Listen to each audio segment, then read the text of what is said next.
Over 200 years ago, there was a revolution, an American Revolution, an event that literally changed the course of history. It was led by a group of unsatisfied people. People who were tired of being told what they could do and when they could do it.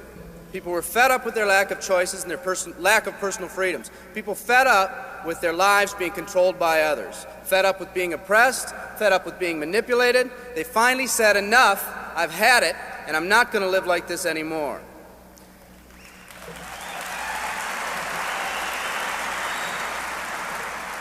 Our ancestors were people that took full responsibility for what happened to them. It was that spirit that ignited a country and formed what is now a giant in the free world. I have a question for you. Where's that spirit today? It's time for another revolution. Let me explain one of the laws of the universe. It's called the law of use, and it says simply this: whatever you don't use, you lose. Lack of use causes loss. Ambition unused declines. Faith unused decreases. If you don't use your skills, you lose your skills. If you don't use your freedom, you lose your freedom. Freedom does not come automatically. It's not attained and then handed down to us as an inheritance. It must be achieved each day. At the turn of the century, in the year 1900, less than 10% of us worked for other people or the government.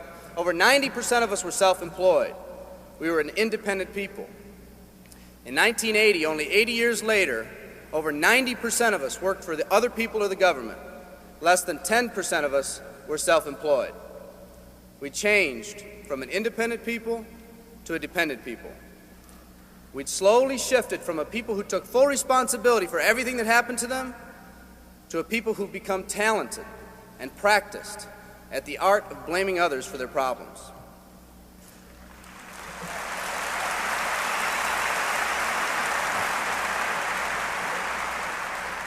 Our giant has fallen asleep. Our forefathers didn't say, "Who's going to take care of me?"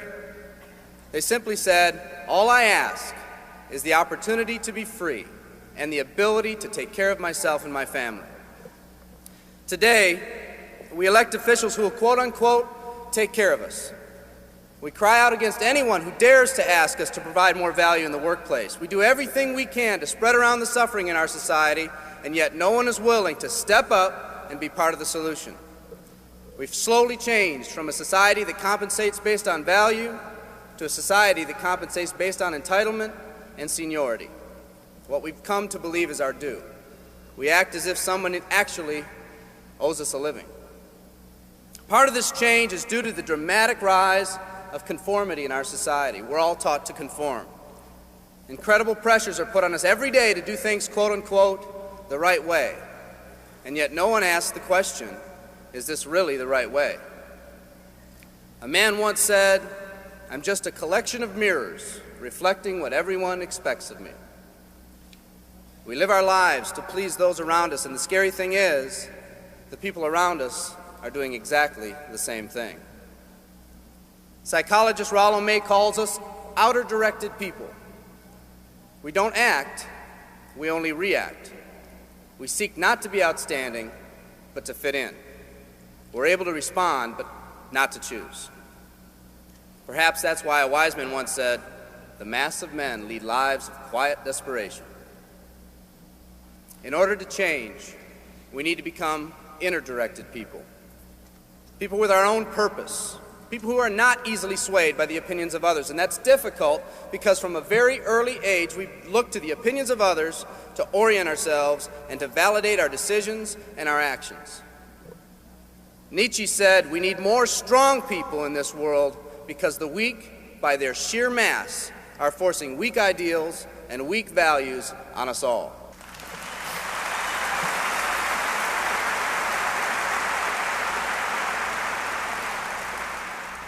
Today's massive social and economic changes are waking this slumbering giant. Some people may not be ready right now for the changes happening today in today's society. It doesn't matter if they're ready or not. An old proverb says, if a man wants his dreams to come true, he must first wake up.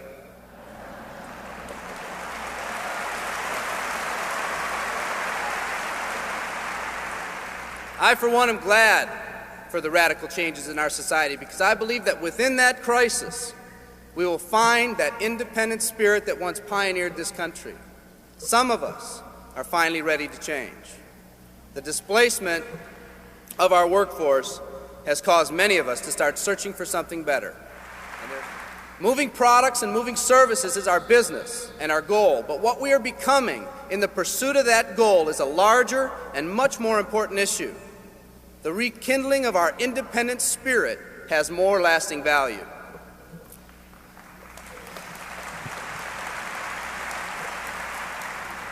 There's no more noble a business than the business that encourages the development of people. Every living organism has one and only one central need in life: to fulfill its own potentialities. The acorn becomes an oak, the puppy becomes a dog, and that's all that's required of the oak and the dog.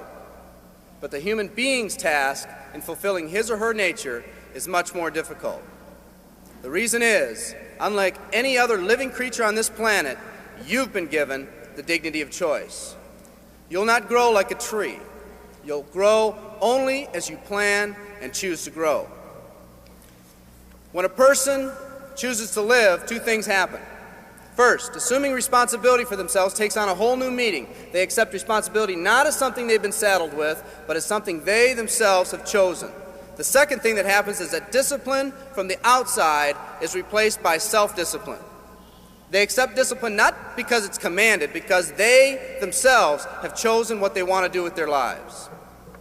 Just like when the disenfranchised men and women over 200 years ago got fed up and said, I'm not going to live like this one more day, there's another revolution coming. It's coming not just from Americans, but from people all over the world.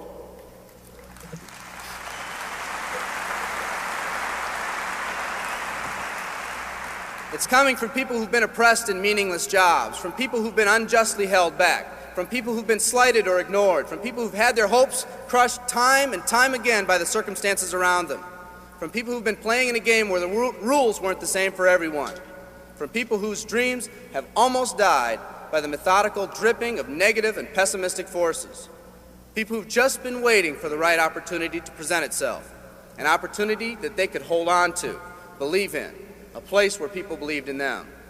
I hear the rumbling of this coming revolution every day. The old rules are changing, and society is finally ready for that change. Will people try to persuade you not to rise up? Yes, they will, and sometimes with the best of intentions. But we must fight anyone or anything that tries to influence us against our freedom. And they'll try. Believe me, they'll try.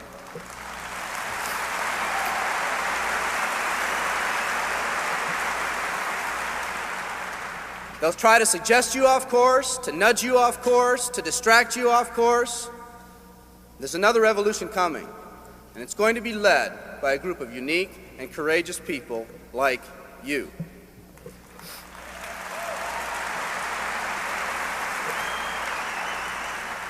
People who've had it with the way things are. People who've picked out their mountain in life and said, I'm going to the top. And if someone tells you you can't climb mountains, you don't have any experience. You tell them, I'm going to the top.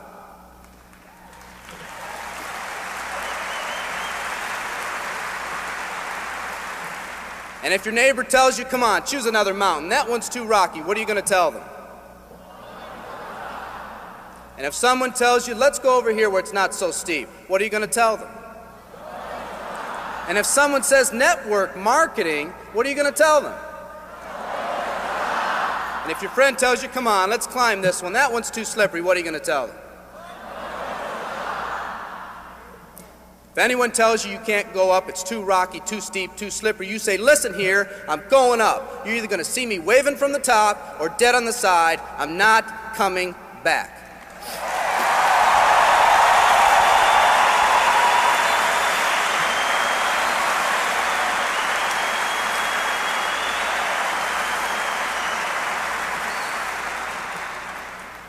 There's something about the do-or-die attitude. It's almost like when someone has a do-or-die attitude, time, fate, and circumstances seem to get together, have a hasty conference, and say, they say they're going to do it or die.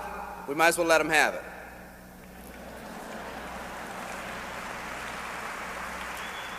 The People in this arena are special. You're special because you've already rekindled that independent spirit.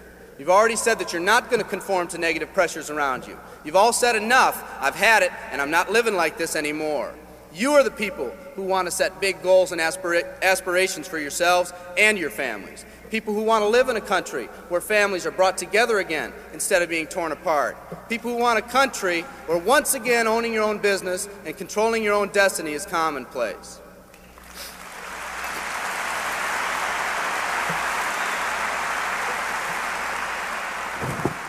People who want a country where every man, woman, and child is treated with equal respect and dignity.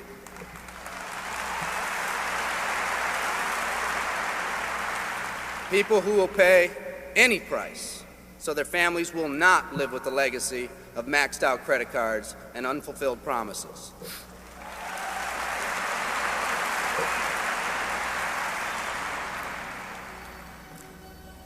Today, we stand at the genesis of a new revolution, and people like you are going to lead it. Theodore Roosevelt said these words decades ago, and I think they're particularly appropriate today.